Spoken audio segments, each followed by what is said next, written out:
नमस्कार, मैं रविंद्र कुमार आर के स्टडी में आप सबका स्वागत करता हूं। आज के वीडियो में आप देखेंगे हिंदी व्याकरण का अलंकार। देखिए, हिंदी व्याकरण में अलंकार का बहुत ही महत्व है। आजकल प्रतियोगिता परीक्षाओं में हिंदी व्याकरण में अलंकार, छंद, रस ये सब ज़्यादा पूछा जा रहा है। इससे ज़्यादा प्रश्न दिया जा रहा है। तो चलिए बिना देर किए हुए वीडियो को शुरुआत करते हैं। अलंकार के परिभाषा को सबसे पहले देख लेते हैं। अलंकार की परिभाषा देखिए, काव्य में भाषा को शब्दार्थ से सुसज्जित तथा सुंदर बनाने वाले चमत्कारपूर्ण मनोरंजक ढंग को अलंकार कहते हैं। देखिए, यहाँ काव्य में जो भाषा को शब्दार्थ से सुसज्जित करना, किसी भी काव्य में भाषा को सुसज्जित करने के लिए, उसको सुंदर ढंग से प्रस्तुत करने के लिए जिस शब्द का प्रयोग करते हैं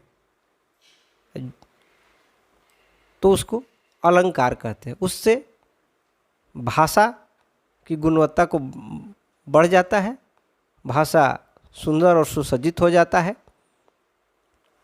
तो अलंकार की परिभाषा याद रखेंगे, काव्य में भाषा को शब्दार्थ से सुसज्जित तथा सुंदर बनाने वाले चमत्कारपूर्ण मनोरंजक ढंग को अलंकार कहते हैं। अब आते हैं अलंकार के भेद पर आते हैं। अलंकार के दो भेद हैं, याद रखेंगे। अलंकार के दो भेद हैं। पहला शब्द अलंकार और दूसरा अर्थ अलंकार। पहला है शब्द अलंकार और दूसरा अर्थ अलंकार। तो यही अलंकार के दो भेद हैं। तो आइए बारी बारी से इन दोनों को परिभाषा के साथ देखते हैं, इसके भेद पर आते हैं। तो देखिए, सबसे पहले शब्द अलंकार को देख लेते हैं।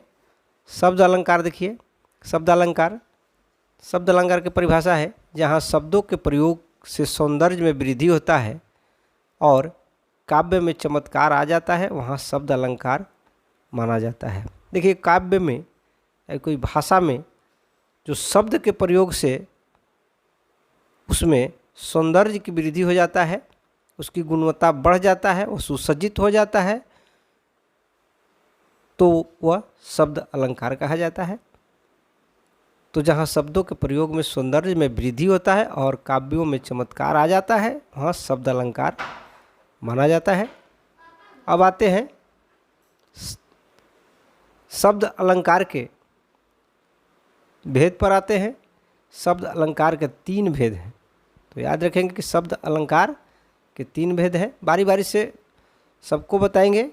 शब्द अलंकार के बारे में भी जानिए, उसके बाद अर्थ अलंकार के बारे में भी बताएंगे। तो अब आते हैं, देखिए, शब्द अलंकार के तीन भेद हैं। पहला देखिए अनुप्रास। शब्द अलंकार के पहला भेद देखिए अनुप्रास। अब जब जानते हैं अनुप्रास किसे कहते हैं, तो जिस रचना में व्यंजन वर्णों की आवृत्ति एक या दो से अधिक बार होती है, वहाँ अनुप्रास अलंकार होता है। यहाँ देखिए, व्यंजन वर्ण की पुनरावृत्ति एक या दो बार होगा तो उसमें अनुप्रास अलंकार होता है। किसी भी दोहा, चौपाई, कविता, किसी में उसमें व्यंजन वर्ण की पुनरावृत्ति होते रहेगा तो उसको अनुप्रास अलंकार कहा जाएगा। जैसे देखिए, है जन्म लेते जगह में एक ही पौधा उन्हें पालता। तो इस तरह से इसमें अनुप्रास अलंकार है। अब अनुप्रास अलंकार को देखते हैं कि अनुप्रास अलंकार के भी तीन भेद हैं। देखिए, अनुप्रास अलंकार के बारे में विस्तृत समझने के लिए इसके भेद पर आना पड़ेगा। तो अनुप्रास अलंकार के तीन भेद होते हैं। पहला भेद देखिए छेकानुप्रास। छेकानुप्रास में जहाँ स्वरूप और क्रम से अनेक व्यंजनों की आवृत्ति एक बार हो, वहाँ छेकानुप्रास होता है। जहाँ स्वरूप और क्रम से अनेक व्यंजनों की आवृत्ति एक बार हो वहाँ छः का अनुप्रास होता है। जैसे देखिए उदाहरण देखिए, रिझी रिझी रहसी रहसी हंसी हंसी उठाए, सांसें भरी आंसू भरी कहत दई दई। तो इसमें देखिए इस दोहे में आप देखेंगे कि एक ही शब्द, एक ही व्यंजन का प्रयोग बार बार हुआ। जैसे रिझी रिझी, देखिए एक ही शब्द का प्रयोग बार बार हो रहा है। रहसी रहसी, हंसी हंसी, तो ऐसे में इसे छः का अनुप्रास कहेंगे। अब आते हैं वृत्ति अनुप्रास पर। वृत्ति अनुप्रास, जहाँ एक व्यंजन की आवृत्ति एक या अनेक बार हो वहाँ वृत्ति अनुप्रास कहलाता है। जहाँ एक व्यंजन की आवृत्ति एक या अनेक बार हो वहाँ वृत्ति अनुप्रास कहा जाता है। तो व्यंजन वर्ण का कोई भी व्यंजन वर्ण जिसकी पुनरावृत्ति 1, 2, 3, 4 बार भी हो सकता है तो उसमें वृत्ति अनुप्रास कहा जाएगा। देखिए उदाहरण में देखिए, जैसे मुदित महीपति मंदिर आए, सेवक सचिव सुमंत बुलाए। यहाँ देखिए मुदित महीपति मंदिर आए, इसमें देखिए इसे दोहे में देखिए कि मुदित महीपति मंदिर आए, यहाँ पे देखिए म, मुदित में म है व्यंजन और महीपति का भी म व्यंजन है, मंदिर में भी म व्यंजन है। तो देखिए व्यंजन की पुनरावृत्ति हर एक शब्दों में बार बार आया है, 1, 2, 3 बार भी आ सकता है। तो जहाँ व्यंजनों की पुनरावृत्ति बार बार हो तो उसको हम वृत्ति अनुप्रास कहेंगे। तो ये वृत्ति अनुप्रास होगा। मुदित महीपति मंदिर आए, सेवक सचिव सुमंत बुलाए, इसमें म की पुनरावृत्ति, म एक व्यंजन वर्ण है और म की पुनरावृत्ति देखिए 2-3 बार हुआ है, मुदित महीपति में भी और मंदिर में भी। तो ये वृत्ति अनुप्रास होगा। आगे देखिए लाटा अनुप्रास। लाटा अनुप्रास में देखिए जब एक शब्द या वाक्य खंड की आवृत्ति उसी खंड में हो पर तात्पर्य या अन्वय में भेद हो तो लटा अनुप्रास होता है। लटा अनुप्रास में देखिए दोहा चौपाई कोई भी कविता में जिसका वाक्यांश होगा उसमें एक ही शब्द की पुनरावृत्ति होगी और दूसरे में भी वही होगा, लेकिन अर्थ में थोड़ा अंतर हो जाएगा। देखिए उदाहरण से समझते हैं। तेग बहादुर हाँ वे ही थे, गुरु पदवी के पात्र समर्थ। और पुनः देखिए वही पहला जो लाइन है उस दूसरा लाइन में भी वही चीज़ है। तेग बहादुर हाँ वे ही थे, गुरु पदवी थी जिनके अर्थ। तो देखिए एक ही जो लाइन, जो ऊपरला लाइन में देख रहे हैं कि तेग बहादुर हाँ वे ही थे गुरु पदवी, और वही शब्द वही वाक्य को दूसरे लाइन में भी दोहराया गया है कि गुरु तेग बहादुर हाँ वही थे गुरु पदवी।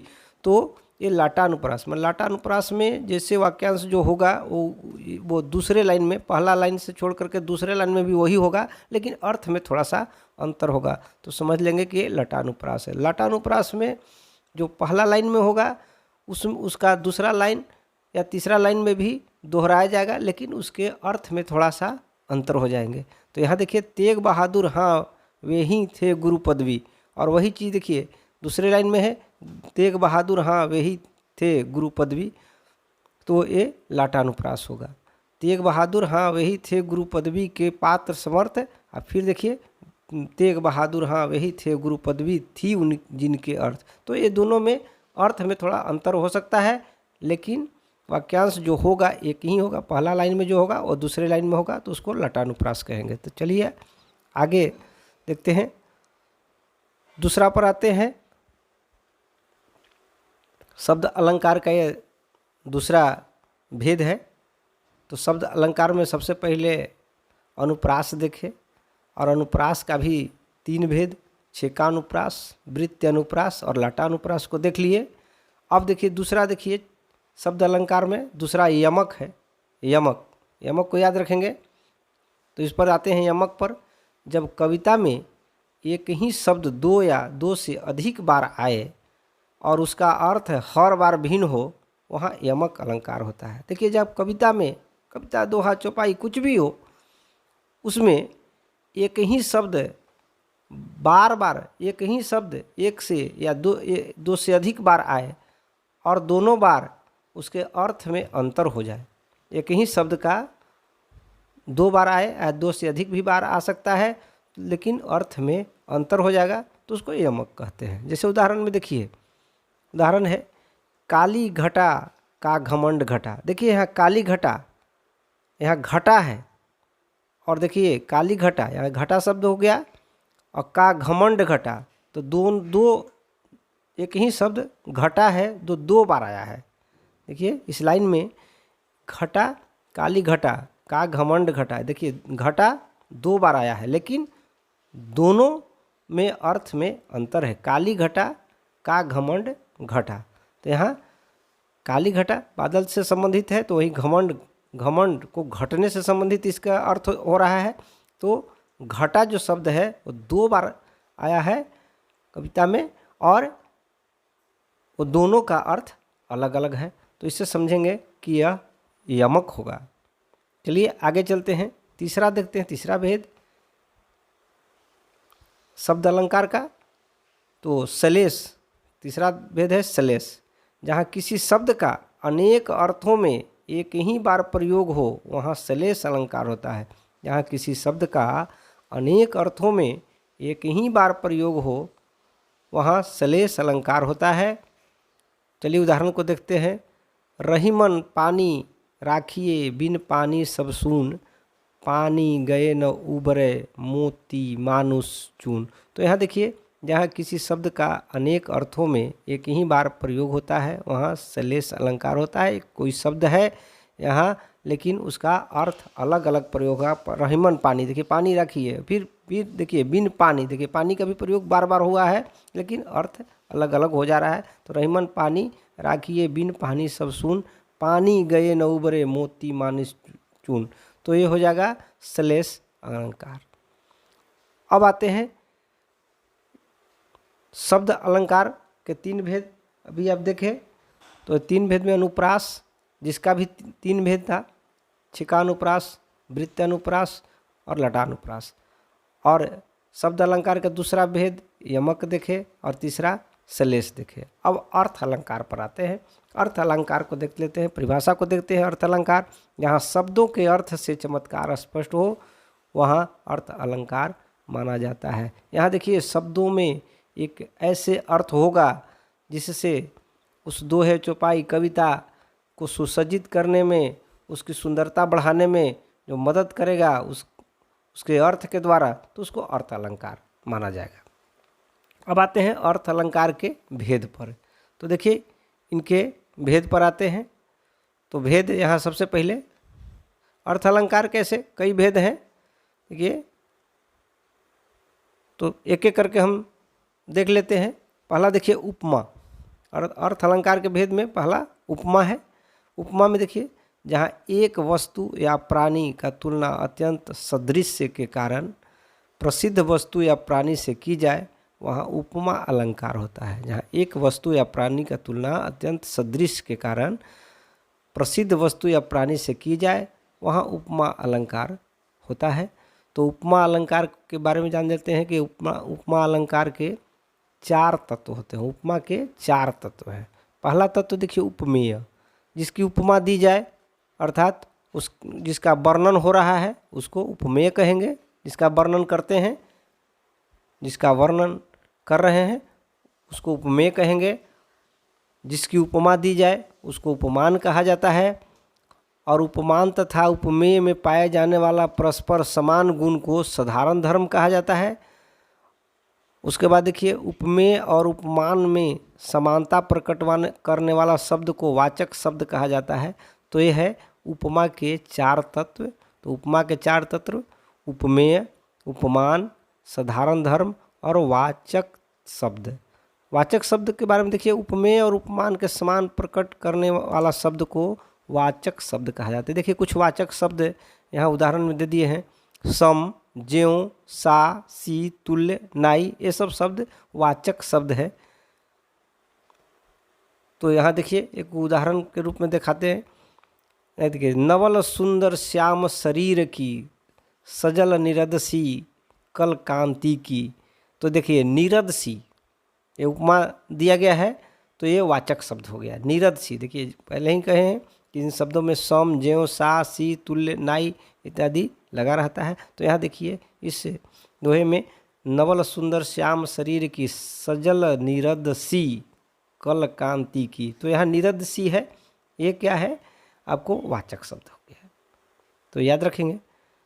अब देखिए दूसरा, देखिए अर्थ अलंकार का दूसरा भेद है रूपक। रूपक में देखते हैं जहाँ गुण की अत्यंत समानता के कारण उपमेय और उपमान का अभेद आरोपण हो वहाँ रूपक अलंकार होता है। जहाँ गुण की अत्यंत समानता के कारण उपमेय में उपमान का अभेद आरोपण हो वहाँ रूपक अलंकार होता है। तो चलिए उदाहरण को देख लेते हैं। बीती विभावरी जागरी अंबर पनघट में डुबो रही तारा घट उषा नागरी। तो ये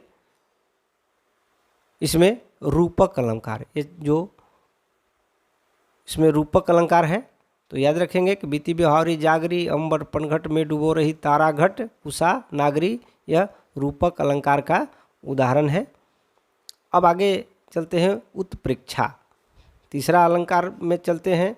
जो शब्द अर्थ अलंकार का भेद है, तीसरा भेद है उत्प्रेक्षा। उत्प्रेक्षा में देखिए जहाँ समानता के कारण उपमेय की संभावना या कल्पना की जाए वहाँ उत्प्रेक्षा अलंकार होता है। जहाँ समानता के कारण उपमेय की संभावना या कल्पना की जाए वहाँ उत्प्रेक्षा अलंकार होता है। उदाहरण को देखिए, मानो, मनु, मनहु, जनो, जनु, जनहु इत्यादि इसके बोधक शब्द है। देखिए उत्प्रेक्षा अलंकार को पहचानने के लिए जो शब्द है उसमें मानो, मनु, मनु, मनहु, जनो, जनु, जनहु इत्यादि शब्द आएगा तो समझिए कि उत्प्रेक्षा अलंकार वो होगा। उदाहरण में देख लीजिए, पुलक प्रकट करती है धरती हरित तीनों की नोक से मानो झूम रही हो तरु भी मंद पवन की झोंकों से। तो देखिए यहाँ मानो, तो मानो लगा हुआ है और बोधक शब्द में देखिए मानो है, मानो, मनु, मनहु, जनु, जनो, जनु, जनहु, तो ये शब्द बोधक शब्द है तो इसमें उत्प्रेक्षा अलंकार होगा। पुलक प्रकट करती है धरती हरित तीनों की नोक से और मानो झूम रही हो तरु भी मंद पवन की झोंकों से। तो यहाँ मानो लगा हुआ है, मतलब कि उत्प्रेक्षा अलंकार है।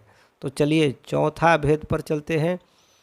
उपमेयोपमा, उपमेयोपमा अलंकार उपमेय और उपमान को परस्पर उपमान और उपमेय बनाने की प्रक्रिया को उपमेयोपमा कहते हैं। उपमेय और उपमान को परस्पर उपमान और उपमेय बनाने की प्रक्रिया को उपमेयोपमा कहा जाता है। यहाँ उदाहरण देखिए, सुंदर नंद किशोर से सुंदर नंद किशोर।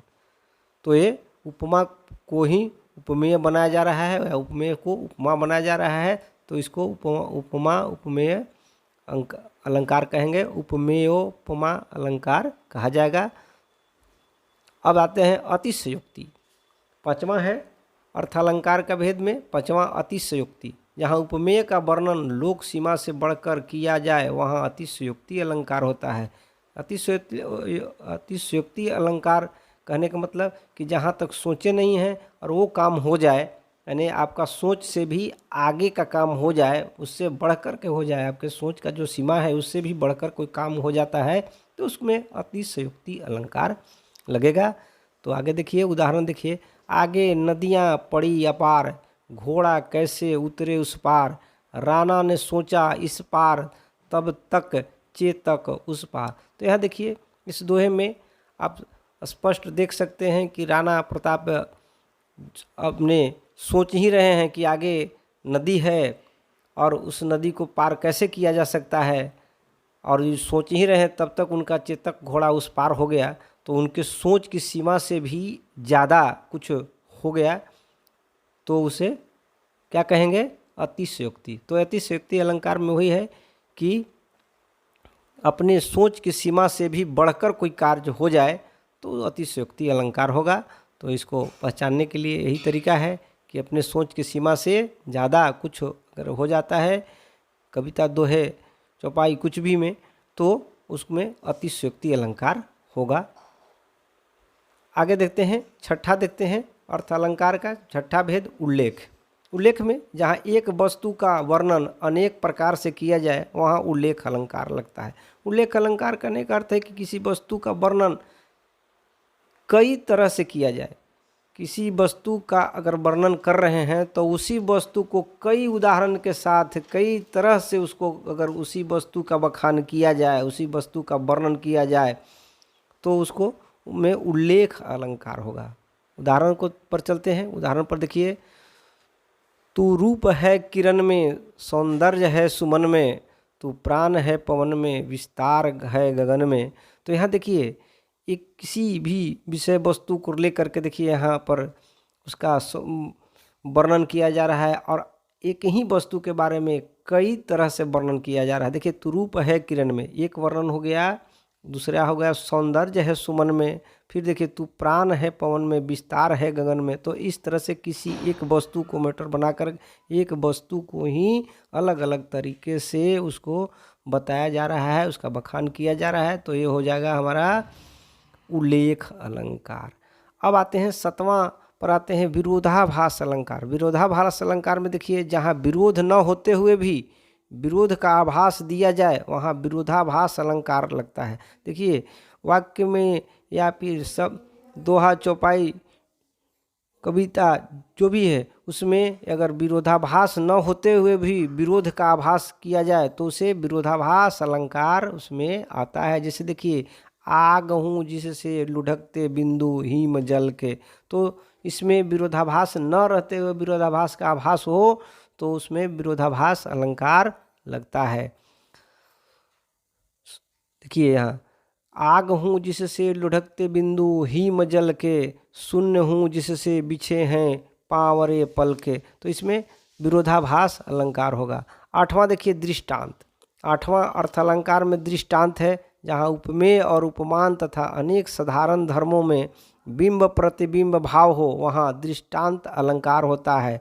तो उपमेय और उपमान तथा उनके साधारण धर्मों में बिंब प्रतिबिंब भाव हो वहाँ दृष्टांत अलंकार होता है। जैसे उदाहरण में देखिए, सुख दुख के मधुर मिलन से यह जीवन हो परिपूर्ण, फिर धन में ओझल हो राशि, फिर राशि में ओझल हो धन। तो इस तरह से इस कविता में दृष्टांत अलंकार होगा। तो ये अर्थ अलंकार का आठवां भेद है।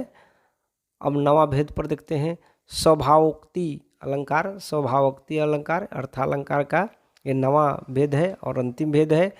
स्वभावोक्ति अलंकार, जो वस्तु जैसी हो उसका ठीक ठाक वैसा ही वर्णन स्वभावोक्ति अलंकार कहलाता है। जो वस्तु वैसा है उसे बढ़ा चढ़ा करके न कहा जाए, जो है जैसा वैसे ही वर्णन हूबहू कर दिया जाए तो स्वभावोक्ति अलंकार होगा। चलिए उदाहरण में देख लेते हैं। सिखवती चलन जसोदा मैया, अरबराई करे पानी गहावत, डगमगाई धरनी धरे पया। तो जिस तरह से जसोदा का जो ये कविता है, दोहा है, इसमें जसोदा जैसे हैं वैसे ही वर्णन कर रही है, उसका वर्णन हूबहू उसी प्रकार से, किसी तरह से न बढ़ा चढ़ा करके बोला जा रहा है न उसको कम करके बोला जाता है। जैसे है वैसे ही बोला जा रहा है, बताया जा रहा है। तो ये होगा हमारा देखिए स्वभावोक्ति अलंकार। तो ये था अर्थ अलंकार का 9 भेद, इसे याद रखेंगे। तो अलंकार में बस इतना ही। अलंकार के 2 भेद, शब्द अलंकार और अर्थ अलंकार के अभी आप भेद और परिभाषा के साथ देखें। तो वीडियो को हम यहीं पर समाप्त करेंगे। वीडियो देखने के लिए आप सबको बहुत बहुत धन्यवाद।